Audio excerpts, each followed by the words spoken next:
Hello everyone, welcome back to my class. आज हम करने वाले हैं एक नया चैप्टर स्टार्ट जिसका नाम है books of original entry special purpose book.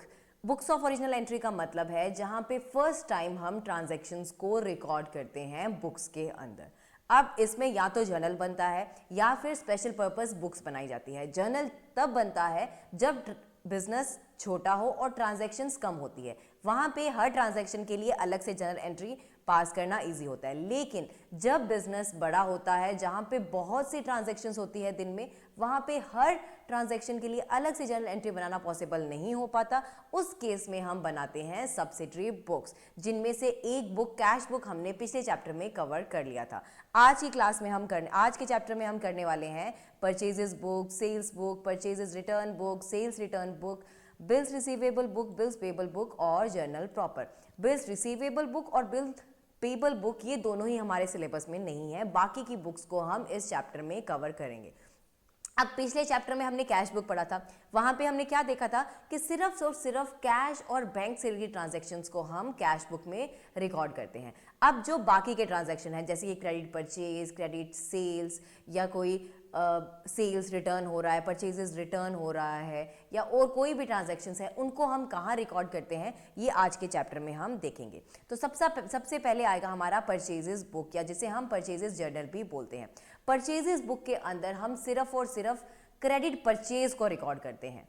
ठीक है, कैश परचेजेस कहाँ जाएगा? कैश परचेजेस कैश से रिलेटेड है तो वो चला जाएगा कैश बुक में।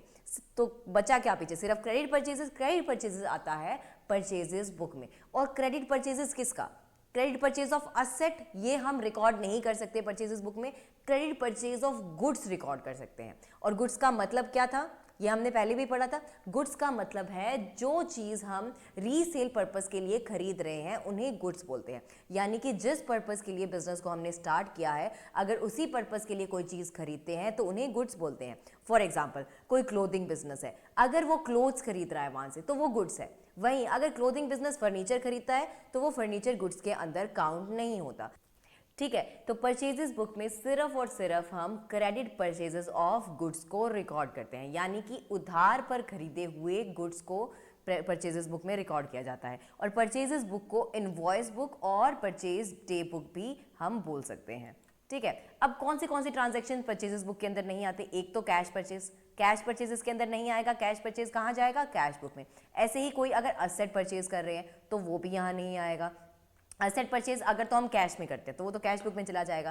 और अगर एसेट परचेज हम क्रेडिट में करते हैं तो वो जाता है जर्नल प्रॉपर के अंदर। ठीक है, परचेजेस बुक के अंदर सिर्फ और सिर्फ क्रेडिट परचेज ऑफ गुड्स ही हम रिकॉर्ड करते हैं। ठीक है, तो क्रेडिट परचेज ऑफ गुड्स ये कहाँ जाएगा? ये जाएगा परचेजेस बुक में। ठीक है, अब परचेजेस बुक का फॉर्मेट क्या है? इसमें डेट लिखते हैं, particulars, invoice number, ledger folio, details, purchases account, input CGST, input SGST, input IGST और टोटल अमाउंट। अब देखो, पिछले चैप्टर में हमने पढ़ा था कि कैश बुक को हम कैश अकाउंट से रिप्लेस कर सकते हैं। कैश बुक अगर हम बना रहे होते हैं तो जर्नल और लेजर दोनों बनाने की जरूरत नहीं होती। लेकिन परचेजेस बुक के केस में ऐसा नहीं होता। परचेजेस बुक अगर आपने बनाई है तो लेजर में परचेज अकाउंट भी आपको बनाना होगा। वहां क्या था? कैश बुक और कैश अकाउंट का फॉर्मेट एक जैसा था। जैसे कैश बुक बनती थी वैसे ही कैश अकाउंट भी बनता था। इसीलिए कैश बुक अगर बनाते थे तो हमें लेजर बनाने की जरूरत नहीं होती थी। लेकिन परचेजेस बुक के केस में क्या है? इसका फॉर्मेट अलग है, परचेजेस अकाउंट का फॉर्मेट अलग होता है। परचेजेस अकाउंट तो जैसे हम कैश बुक और कैश अकाउंट बनाते हैं वैसे ही बनता है, एक साइड डेबिट होती है, एक साइड क्रेडिट होती है। लेकिन परचेजेस बुक का फॉर्मेट कैसे है? इसमें डेबिट क्रेडिट साइड नहीं होती, डेट होता है, पर्टिकुलर्स होता है। इनको हम डिटेल में समझते हैं। तो सबसे पहले है डेट। डेट कॉलम के अंदर हम डेट लिखेंगे जिस दिन पे हमने क्रेडिट परचेज करी होगी वो। फिर है पर्टिकुलर्स। पर्टिकुलर्स के अंदर जिस सप्लायर से हम सामान खरीदते हैं उसका कंप्लीट डिटेल यानी कि नेम और एड्रेस हम लिखते हैं। फिर है इनवॉइस नंबर। इनवॉइस नंबर हमें दिया होता है सप्लायर के बिल के ऊपर, वो इनवॉइस नंबर हम यहाँ पे लिखते हैं। फिर है लेजर फोलियो। लेजर फोलियो के अंदर हम लिखेंगे जो ये ट्रांजैक्शन है वो लेजर में कहाँ पोस्टेड है, किस पेज पे पोस्टेड है, वो पेज नंबर यहाँ लिखेंगे लेजर फोलियो कॉलम में। फिर है डिटेल्स। डिटेल्स के अंदर जो जो सामान हमने खरीदे हैं, क्या क्या चीज़ें, जैसे जो भी चीज़ें हम खरीद रहे हैं उनका डिटेल्स अच्छे से लिखते हैं। अगर कोई ट्रेड डिस्काउंट हमें मिल रहा है तो वो भी वहाँ पे अच्छे से डिटेल्स के कॉलम में हम लिखते हैं। फिर नेक्स्ट है परचेजेस अमाउंट, टोटल जो भी परचेजेस अमाउंट हो रहा है ट्रेड डिस्काउंट वगैरह को डिडक्ट करने के बाद वो परचेजेस अमाउंट हम परचेजेस अमाउंट की कॉलम में लिखेंगे। फिर नेक्स्ट है इनपुट सीजीएसटी, अगर तो विद इन स्टेट अगर हम कुछ खरीद रहे हैं तो इनपुट सीजीएसटी पे करेंगे हम सप्लायर को, तो वो अमाउंट हम लिखेंगे इनपुट सीजीएसटी के नीचे। ऐसे ही इनपुट एसजीएसटी भी पे करेंगे, अगर विद इन स्टेट हम परचेज कर रहे हैं तो वो अमाउंट इनपुट एसजीएसटी के नीचे लिखेंगे। और अगर इंटर स्टेट है यानी कि दूसरे स्टेट से हम कुछ क्रेडिट पे परचेज करते हैं तब हम इनपुट आईजीएसटी पे करते हैं, तो वो इनपुट आईजीएसटी जाएगा इनपुट आईजीएसटी के कॉलम के नीचे, ठीक है। और फिर टोटल अमाउंट पे हम लिखेंगे जितना भी परचेज का अमाउंट था plus input CGST input SGST, यानी कि जितना टोटल अमाउंट हमें सप्लायर को पे करना होता है वो यहाँ पे टोटल अमाउंट के कॉलम में आता है, ठीक है। तो चलिए इससे रिलेटेड एक एग्जाम्पल देखते हैं जिससे आपको ये और अच्छे से समझ आएगा। ब्राइट इलेक्ट्रिकल्स के हमें ट्रांजैक्शंस दिए गए हैं, सीजीएसटी का रेट हमें दिया गया है 6% और एसजीएसटी का भी 6%, और ये कुछ ट्रांजैक्शंस हैं जिन्हें हमें रिकॉर्ड करना है परचेजेस बुक के अंदर। तो मई 5 को गुड्स परचेज किए क्रेडिट पे modern electric house model town Ludhiana भी, ठीक है। तो सबसे पहले तो हम डेट लिखते हैं मई 5 और पर्टिकुलर्स के अंदर किससे हमने परचेज किया है, modern electric house model town Ludhiana, वो आ जाएगा। फिर इसका इनवॉइस नंबर हमें बताया गया है 615, तो ये हम लिख देंगे इनवॉइस नंबर के नीचे 615। अब डिटेल्स कॉलम में हम लिखेंगे कि हमने क्या क्या चीज़ें खरीदी है, कितने रुपए में खरीदी है और इसका टोटल निकालेंगे, ठीक है। तो एक तो हमने खरीदा 30 LED tubes at the rate 800 each, यानी कि 30 एलईडी ट्यूब्स खरीदी 800 रुपए की एक, ठीक है।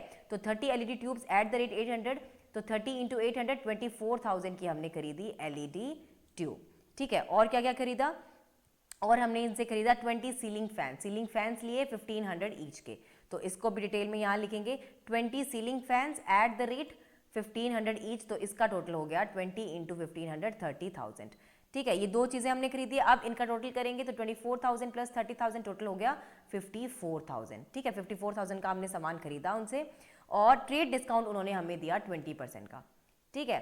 तो 54,000 का हमने खरीदा, 54,000 का 20% हो गया 10,800, ये हमें ट्रेड डिस्काउंट मिल गया, ठीक है। तो टोटल कितने का सामान खरीदा हमने, 54,000 का खरीदा था, जिसमें से 10,800 हमें ट्रेड डिस्काउंट मिल गया, तो टोटल परचेज की हमने 43,200 की, ठीक है। फिर नेक्स्ट इस पे इनपुट सीजीएसटी और इनपुट एसजीएसटी भी हमने पे किया होगा, तो 43,200 पे 6% हमने टैक्स पे किया है, तो 6% हो गया 2592 इनपुट सीजीएसटी का और 2592 इनपुट एसजीएसटी का, ठीक है।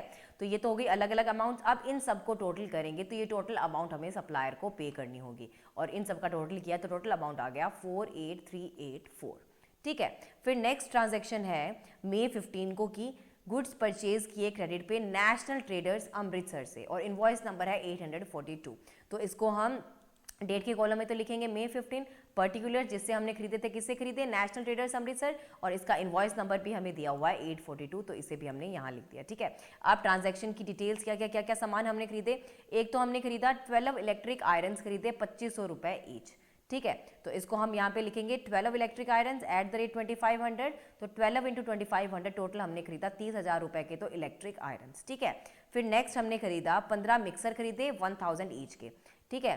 तो 15 मिक्सर्स एट द रेट 1000 कितने के खरीदे, 15,000 के मिक्सर्स खरीदे, तो टोटल हमने कितने रुपए का सामान खरीदा नेशनल ट्रेडर से, 30,000 प्लस 15,000 45,000 का, और उसने भी हमें ट्रेड डिस्काउंट दिया कितना 10%, तो 40,000 का 10% ट्रेड 45,000 का 10% होगा ट्रेड डिस्काउंट 4,500, ठीक है। तो 45,000 में से 4,500 लेस किए तो 40,500 का हमने सामान खरीदा टोटल। अब इस 40,500 पे हमें जीएसटी भी पे करना होगा जो कि है 6%, तो इनपुट सीजीएसटी 40,500 का 6% हो गया 2430, और इनपुट एसजीएसटी भी हो गया 2430, ठीक है। अब इन सबको टोटल करेंगे तो ये आ जाएगा टोटल अमाउंट जो हमें सप्लायर को पे करना होगा 45,360। फिर नेक्स्ट ट्रांजैक्शन हुई मई 25 को, जिसमें हमने क्रेडिट पे सामान खरीदा सनराइज अप्लायंसेस जलंधर से, और इनवॉइस नंबर था 950, तो डेट के कॉलम में लिखेंगे मई 25 को, और पर्टिकुलर्स में लिखेंगे सनराइज अप्लायंसेस जलंधर, और इनवॉइस नंबर हमें दिया गया है 950। अब डिटेल्स देखते हैं।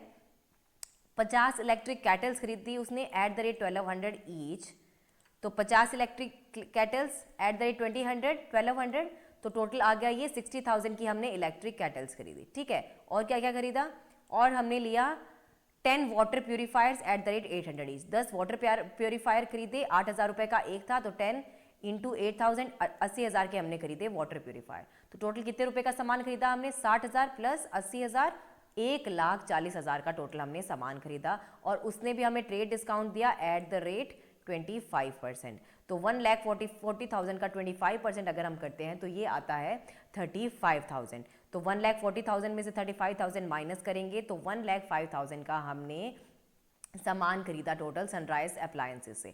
अब इस 1,05,000 पे हमें जीएसटी, इनपुट सीजीएसटी और इनपुट एसजीएसटी पे करना होगा, जो कि है 6%। तो 1,05,000 का अगर 6% निकालते हैं तो ये आएगा 6,300 और 6,300, और अगर हम इन सब का टोटल करेंगे तो ये आ जाएगा 1,17,600, जो कि हमें टोटल अमाउंट सप्लायर को देना होगा इंक्लूडिंग जीएसटी। ठीक है, तो इस तरह से हम बनाते हैं परचेजेस बुक।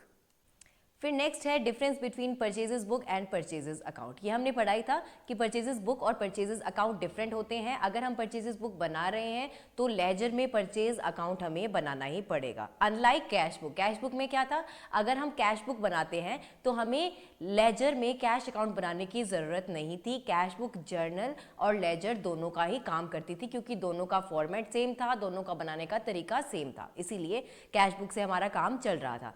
लेकिन परचेजेस बुक के केस में ऐसा नहीं होता। परचेजेस बुक भी हमें बनानी पड़ेगी और परचेजेस अकाउंट भी हमें बनाना पड़ेगा। इन दोनों में डिफरेंस क्या है? परचेजेस अकाउंट में तो क्या है, जैसे हम कैश बुक या कैश अकाउंट बनाते थे, डेबिट और क्रेडिट साइड होती है, लेकिन परचेजेस बुक का फॉर्मेट बिल्कुल ही अलग है। ये आपने पढ़ ही लिया, इसके अंदर डेबिट क्रेडिट साइड कुछ होता ही नहीं है। ठीक है, ऐसे ही परचेजेस बुक के अंदर हम सिर्फ और सिर्फ क्रेडिट परचेज को लिखते हैं, जबकि परचेजेस अकाउंट के अंदर कैश परचेज और क्रेडिट परचेज दोनों आते हैं।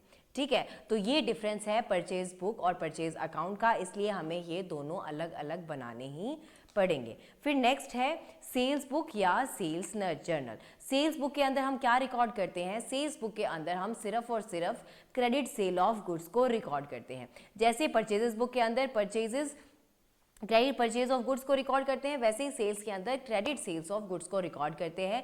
कैश सेल्स इसके अंदर नहीं आती। कैश सेल्स जाती है कैश बुक के अंदर, और असेट्स का सेल भी यहाँ नहीं आता, वो जाता है जर्नल प्रॉपर के अंदर। ठीक है, यहाँ पे सिर्फ और सिर्फ credit sale of goods. Goods का मतलब क्या है? गुड्स का मतलब है जो गुड्स हम बिजनेस के पर्पस के लिए खरीदते और बेचते हैं, यानी कि जिस पर्पस से हमने बिजनेस को स्टार्ट किया है। फॉर एग्जांपल क्लोथिंग बिजनेस के अंदर क्लोथ्स का खरीदना और बेचना गुड्स है। ऐसे ही अगर कोई ऑटोमोबाइल का बिजनेस है तो ऑटोमोबाइल का खरीदना और बेचना वहाँ पे गुड्स है। अगर क्लोथिंग बिजनेस के अंदर हम फर्नीचर को खरीदते हैं या बेचते हैं तो वो गुड्स के अंदर काउंट नहीं होंगे। ठीक है, तो इसीलिए सिर्फ और सिर्फ credit sale of goods sales book के अंदर रिकॉर्ड होती है। ठीक है, और सेल्स बुक के अंदर क्या क्या रिकॉर्ड नहीं होता? एक तो कैश सेल्स जाएगी कैश अकाउंट के अंदर। सेल ऑफ असेट, अगर तो कैश में सेल हुए हैं असेट वो जाएंगे कैश बुक के अंदर, और अगर क्रेडिट में सेल हुए तो जाएंगे जर्नल प्रॉपर के अंदर। सेल्स बुक के अंदर सिर्फ और सिर्फ क्रेडिट सेल ऑफ गुड्स ही आता है। ठीक है, इसका फॉर्मेट क्या है? इसके अंदर भी सेम परचेजेस बुक की तरह date, particulars, invoice number, LF, details, और यहाँ पे परचेजेस की जगह पे आ जाएगा सेल्स, और इनपुट सीजीएसटी, इनपुट एसजीएसटी और इनपुट आईजीएसटी की जगह पे सेल्स बुक में आ जाता है आउटपुट सीजीएसटी, आउटपुट एसजीएसटी और आउटपुट आईजीएसटी और टोटल अमाउंट। ठीक है, अब इनको डिटेल में समझते हैं। डेट के कॉलम में हम लिखेंगे जिस डेट को हमने सेल किया है क्रेडिट पे वो डेट। फिर पर्टिकुलर्स के अंदर एड्रेस और नेम आ जाएगा कस्टमर का। इनवॉइस नंबर पे जो सेल्स इनवॉइस हमने इशू किया है उसके ऊपर इनवॉइस नंबर लिखा होता है वो लिखेंगे। लेजर फोलियो कॉलम में ये जो ट्रांजैक्शन है इसको हमने लेजर में कहाँ पे कौन से पेज नंबर पे पोस्ट किया है वो पेज नंबर आ जाएगा। फिर डिटेल्स के कॉलम में जो जो चीज़ें हमने बेची है और जिस क्वांटिटी में, और अगर कोई ट्रेड डिस्काउंट हमने दिया है तो वो यहाँ आ जाएगा।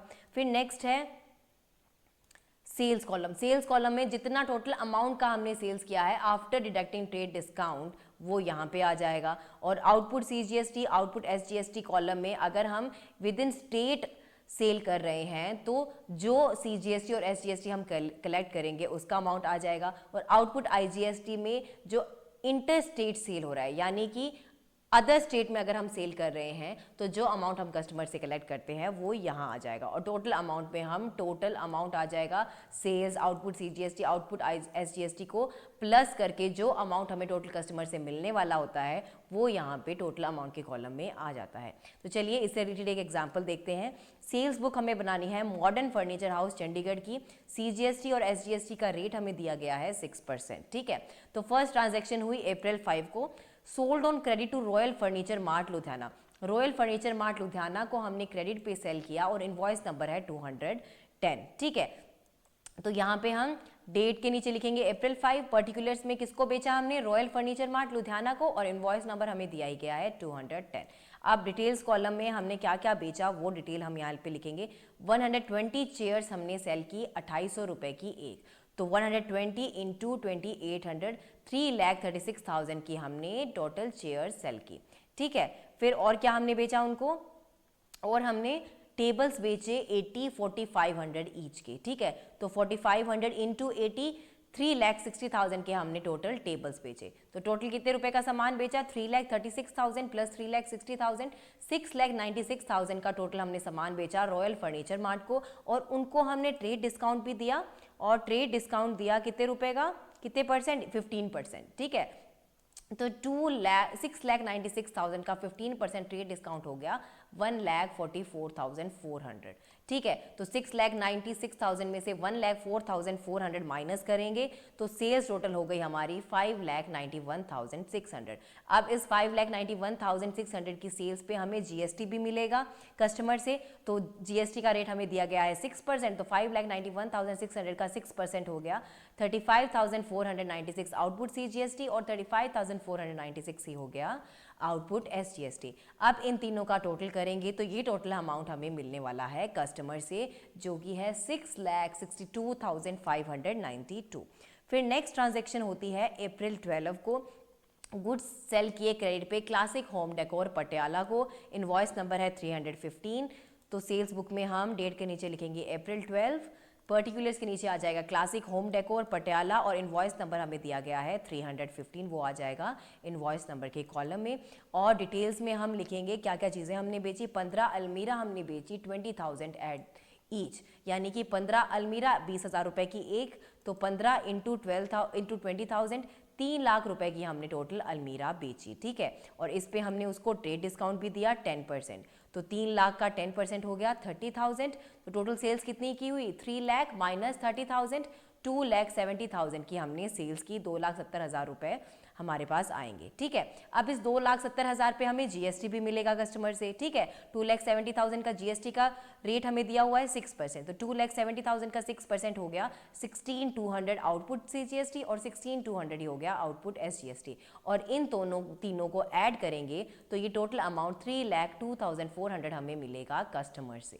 ठीक है, फिर नेक्स्ट ट्रांजैक्शन हुई अप्रैल 18 को। Sold goods to premium furniture gallery Amritsar, और इनवॉइस नंबर हमें दिया हुआ है 420, तो डेट के कॉलम में आ जाएगा अप्रैल 18, पर्टिकुलर्स में आ जाएगा प्रीमियम फर्नीचर गैलरी अमृतसर, और इनवॉइस नंबर हमें दिया गया है 420। ठीक है, आप डिटेल्स के कॉलम में हमने क्या क्या चीज़ें बेची। 50 स्टूल्स बेचे 1,200 रुपये का एक, तो 50 इंटू 1,200 स्टूल्स बेचे हमने 60,000 के। फिर नेक्स्ट हमने बेचा स्टडी टेबल 40 और 3,000 रुपये का एक था, तो 40 इंटू 3,000 टोटल स्टडी टेबल्स हमने बेचे 1,20,000 का। तो टोटल सामान हमने बेचा 1,20,000 प्लस 60,000 1,80,000 का, जिसपे हमने ट्रेड डिस्काउंट उनको दिया था 20%। ठीक है, तो 1,80,000 का 20% 36,000 ट्रेड डिस्काउंट दिया, तो टोटल सेल्स हो गई 1,80,000 माइनस 36,000 1,44,000। ठीक है, अब इस पे जीएसटी का अमाउंट भी हमें मिलेगा, जीएसटी का रेट है 6%, तो 1,44,000 का 6% आउटपुट सीजीएसटी हो गया 8640 और आउटपुट एसजीएसटी हो गया 8640, और इन तीनों का टोटल करेंगे तो 1,61,280 हमें मिलेंगे टोटल अमाउंट कस्टमर से जीएसटी के इंक्लूड करके।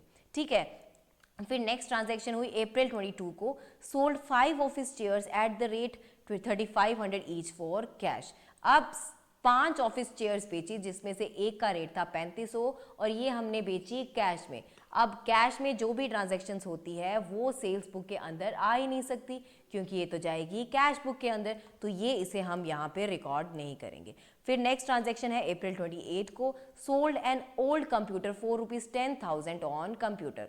अब देखो ओल्ड कंप्यूटर बेचा, जबकि बिजनेस किस चीज़ का है, फर्नीचर का है ना, तो फिर यहाँ पे कंप्यूटर क्या है, कंप्यूटर फर्नीचर के अंदर काउंट नहीं होता, ये तो असेट हुआ बिजनेस के लिए, तो ये भी सेल्स बुक के अंदर नहीं रिकॉर्ड करेंगे हम। ठीक है, तो समझ आया आपको सेल्स बुक के अंदर क्या क्या चीज़ें रिकॉर्ड होती है, सिर्फ और सिर्फ क्रेडिट सेल ऑफ गुड्स।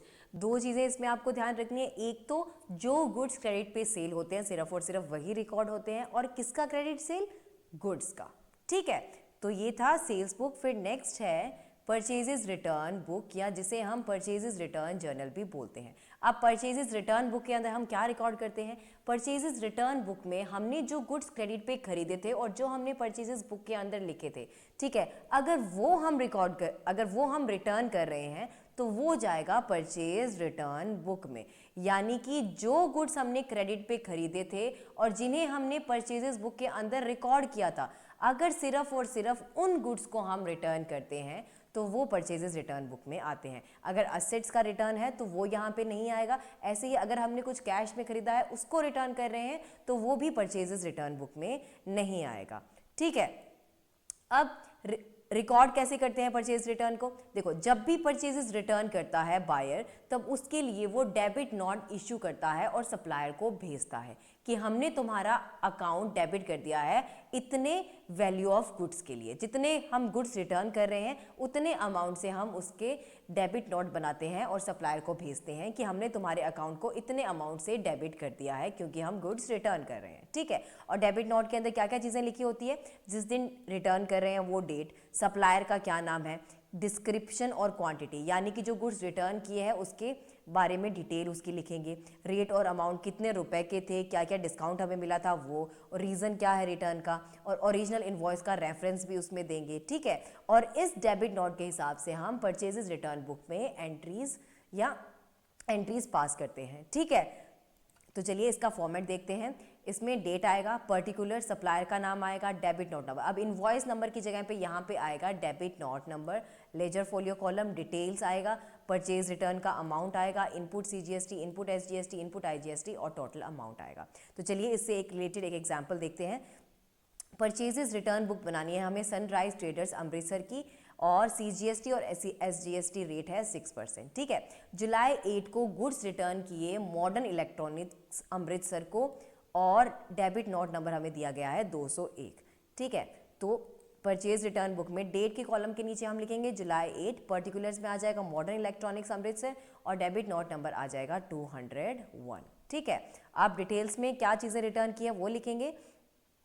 30,000 रुपये की गुड्स रिटर्न किए, किस वजह से, पुअर क्वालिटी की वजह से, और ट्रेड डिस्काउंट उस पर हमें मिला था 10%। ठीक है, तो गुड्स रिटर्न किए 30,000 के, ठीक है, और उस टाइम पे हमें उस पर ट्रेड डिस्काउंट मिला था 10% का 3,000, यानी कि परचेज रिटर्न टोटल हमने किया है 27,000 का। ठीक है, अब इस 27,000 पे हमने जीएसटी भी पे किया होगा, वो भी हमें वापस मिलेगा, तो 27,000 का 6% जीएसटी पे किया होगा 1620, और यही इनपुट एसजीएसटी भी पे किया होगा 1620। तो टोटल अमाउंट का जो अब हम रिटर्न कर रहे हैं, जितना अमाउंट हमें सप्लायर से वापस मिलेगा वो है 30,240, यानी कि 30,240 के लिए हमने उस सप्लायर का अकाउंट क्रेडिट किया होगा। ठीक है, फिर नेक्स्ट ट्रांजैक्शन है जुलाई 15 को, गुड्स रिटर्न किए नेशनल ट्रेडर्स जलंधर को और डेबिट नोट नंबर है 202। तो डेट के कॉलम में जुलाई 15, पर्टिकुलर्स में नेशनल ट्रेडर्स जलंधर और डेबिट नोट नंबर है 202। अब डिटेल्स के कॉलम में लिखेंगे जो गुड्स हमने रिटर्न किए, 40,000 रुपये की गुड्स हमने रिटर्न किए, इस पर हमें कोई ट्रेड डिस्काउंट वगैरह नहीं मिला था, तो सीधा हम लिख देंगे गुड्स रिटर्न ₹40,000 और परचेज रिटर्न के कॉलम में आ जाएगा 40,000 रुपीज़। ठीक है, अब इस 40,000 पे हमने जीएसटी भी पे किया होगा, वो भी हमें वापस मिलेगा, तो 40,000 का 6% 2400 इनपुट सीजीएसटी और 24 ही इनपुट एसजीएसटी। ठीक है, तो टोटल किया अगर इनका तो 44,800 के लिए अब हम सप्लायर का अकाउंट डेबिट करेंगे और इतना अमाउंट हमें सप्लायर से मिलेगा। ठीक है, फिर नेक्स्ट ट्रांजैक्शन है जुलाई 22 की, return goods to Punjab supplier, Punjab supplier को गुड्स रिटर्न किए और डेबिट नोट नंबर है 203। तो डेट के कॉलम के नीचे आ जाएगा जुलाई 22, पर्टिकुलर्स में आ जाएगा पंजाब सप्लायर्स लुधियाना और डेबिट नोट नंबर के नीचे आ जाएगा 203 और डिटेल्स में हम लिखेंगे जो गुड्स हमने रिटर्न किए। 15,000 रुपये के गुड्स रिटर्न किए, ट्रेड डिस्काउंट हमें उस टाइम पे नहीं मिला था तो टोटल 15,000 रुपये ही हमें मिलेंगे। गुड्स रिटर्न 15,000 रुपये के और परचेज रिटर्न का अमाउंट था 15,000। अब इस 15,000 पे हमने जीएसटी का अमाउंट भी पे किया था, वो भी हमें वापस मिलेगा। तो 15,000 का 6% हो गया 900 इनपुट CGST और 900 ही इनपुट SGST। अब टोटल अमाउंट हमें सप्लायर से कितना मिलेगा 16,800 और इतने अमाउंट के लिए हमने उसे डेबिट भी किया होगा। ठीक है, तो इस तरह से हम बनाते हैं परचेजेस रिटर्न बुक। आज की क्लास में हमने कौन से सब्सिडरी बुक समझी, एक तो सेल्स बुक, परचेजेस बुक और purchases return book. I hope ये आपको अच्छे से समझ आई होगी। Thanks for watching. If you like this video please like share and subscribe. Bye bye.